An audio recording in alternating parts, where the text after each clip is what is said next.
je m'occupe des cheveux des autres. Je suis coiffeuse à Bruxelles, à domicile. Et comme la célèbre phrase qui dit le cordonnier est le plus mal chaussé, je suis la coiffeuse la plus mal coiffée. Bienvenue dans la vie des Pix. Aujourd'hui, je t'emmène avec moi dans un salon. Je pense que c'est un afro-business qui a commencé il n'y a pas longtemps. Je les ai découverts sur Instagram. Tu as sans doute dû en entendre parler. C'est Uzi Hair à Bruxelles. Et donc, j'ai pris rendez-vous. Là, c'est dans 30 minutes. Du coup, je vais me dépêcher. Je vais prendre la route. Et pour la première fois de ma vie, je vais mettre mes cheveux entre les mains d'un professionnel. Je vais mettre mes cheveux entre les mains d'un inconnu, d'une inconnue. Dernièrement, c'est ma copine Laure qui m'a fait les nattes collées que vous avez vues dans la vidéo Girls Talk, là où j'essaye les fossiles. Mais en dehors de ça, ça faisait peut-être 5-6 ans que j'avais pas laissé quelqu'un toucher à mes cheveux.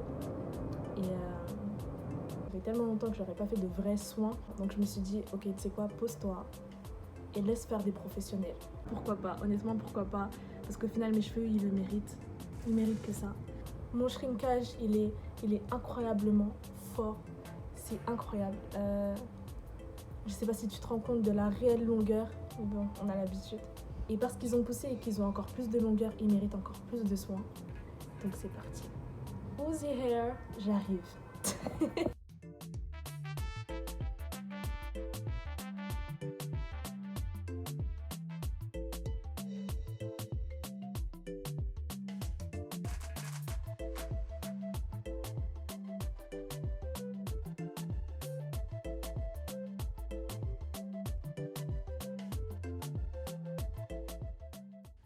Alors, au programme, le soin profond Mizizi qui comprend le shampoing, le masque ainsi qu'un silk press.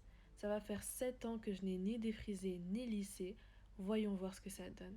Et pour repartir sur de bonnes bases, j'ai également demandé un diagnostic capillaire. Elle s'occupe tellement bien de moi que j'ai rien à dire. Je lui fais totalement confiance, c'est incroyable. On est en train de discuter depuis et c'est ici que je dois regarder. Et franchement, je suis contente. Là, on est en train de faire un shampoing détox. Et ensuite, on va passer à après-shampoing, on va passer soin, etc., etc. Plus profond, etc.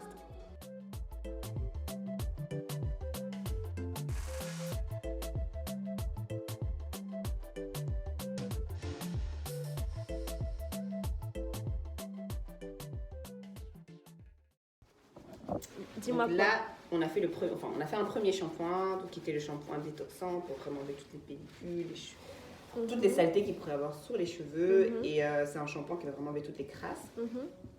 Et comme elle m'avait fait un silk press, on met un peu un shampoing à base de protéines de soie, pour vraiment assouplir. Et donc voilà. Et maintenant on frotte. Pour que ça rentre bien. Et avant, oui. T'as utilisé quoi comme savon? T'as utilisé un savon solide? Ah oui, le premier savon c'était un savon solide et le deuxième c'était un savon liquide. Et on a lavé le premier frottage, on a fait ça en démêlant, donc en section. Là, ça se voit pas parce que voilà, j'avais bien sectionné. Mais quand on a une grande densité comme ça, super important de sectionner avant. Pour être sûr qu'on frotte bien. Du coup, c'est toi la gérante de Uzi Hair? C'est moi, Uzi Hair Bar. Uzi Hair Bar. Et ça fait depuis combien de temps que ça... Bah là, ça fait 2 semaines. 2 semaines qu'il est ouvert. Donc sinon, je coiffais déjà avant à la maison. Mais sinon, là, ça va faire 2 semaines. Ok. Donc voilà, tu fais partie de mes clients de la 2e semaine. Et ça va, ça s'est bien lancé et tout. Oui, franchement, et je pense qu'avec le partage sur les réseaux sociaux, ça aide. Les gens sont super actifs, et des bonnes réactions. Honnêtement, on a parlé de tout et de rien, mais beaucoup plus d'entrepreneuriat, d'afro-business. Son parcours, il m'a tellement inspirée, étant donné qu'avant, elle était une coiffeuse à domicile. On avait plein de petites anecdotes à se raconter, c'était vraiment drôle. En pleine prestation, j'ai eu des crampes au niveau des doigts. Moi, j'ai eu des lancements. Oh là là. Et je comprenais pas, j'ai dit mais c'est quoi ça merde? Tu vois, je vais faire la coiffure, voilà.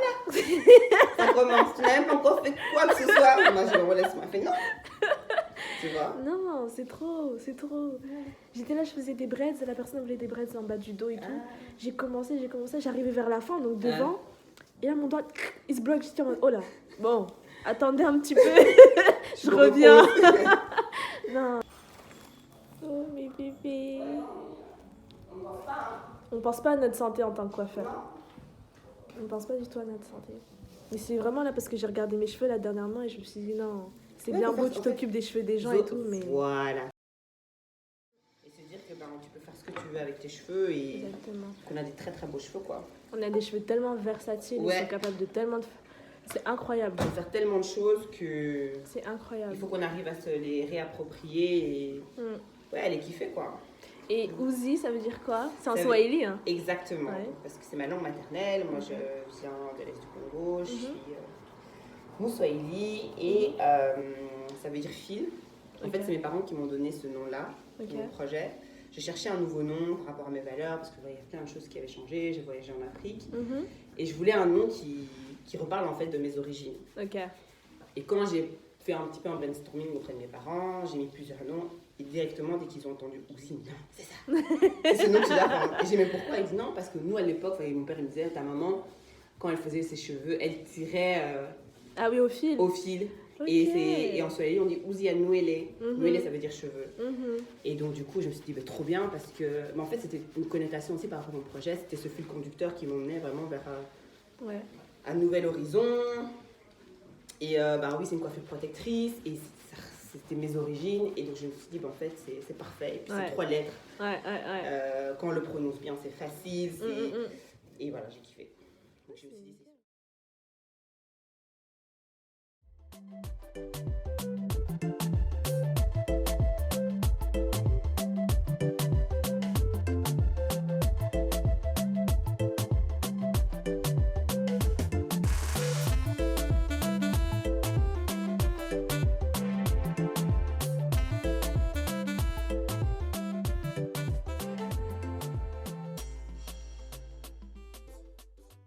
on va passer au lissage avec le lisseur qui est juste là, je peux le dire, juste là.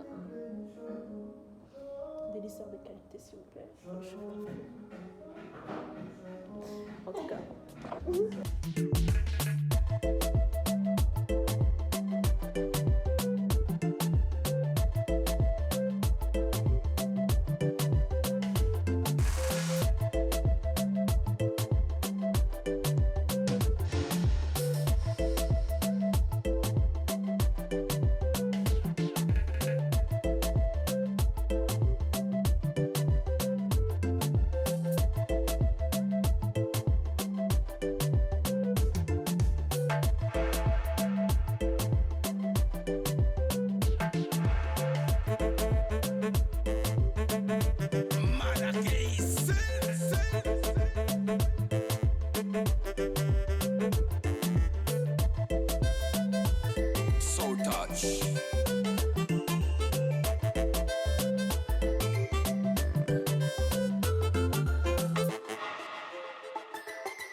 J'ai les cheveux tellement poreux que ça prend l'humidité directe. Et en Belgique, là, il y a de la pluie en fait. Et je suis même pas encore sortie que... le brushing a sauté. Le brushing a sauté. Mais du coup, pour remédier à ça, on fait quoi? Les masques. Les masques. Encore et encore. Parce que tu fais pas assez de masques. Ouais. J'ai les cheveux trop poreux. Et c'est pas forcément bien. Walou walou.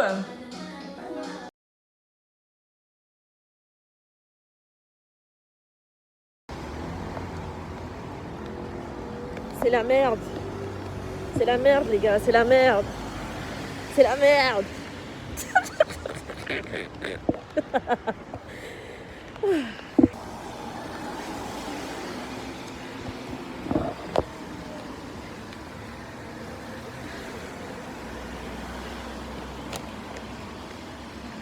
Je suis partie chez le coiffeur.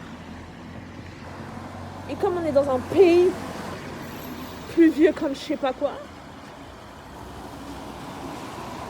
et ben on se retrouve à avoir lissé ses cheveux alors qu'il pleut dehors.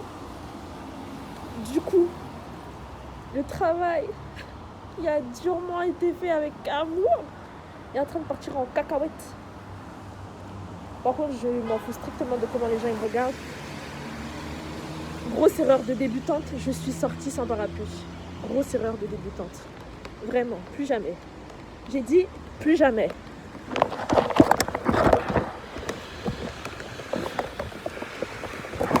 Tu me vois? Est-ce que tu vois dans la galère dans laquelle je me suis mise?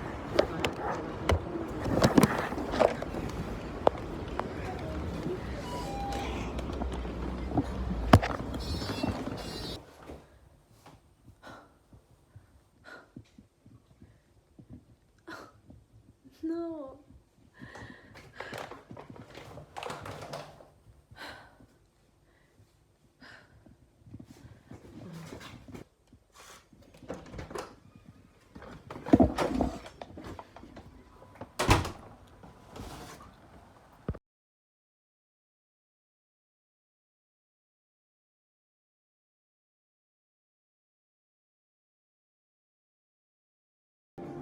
Merci beaucoup.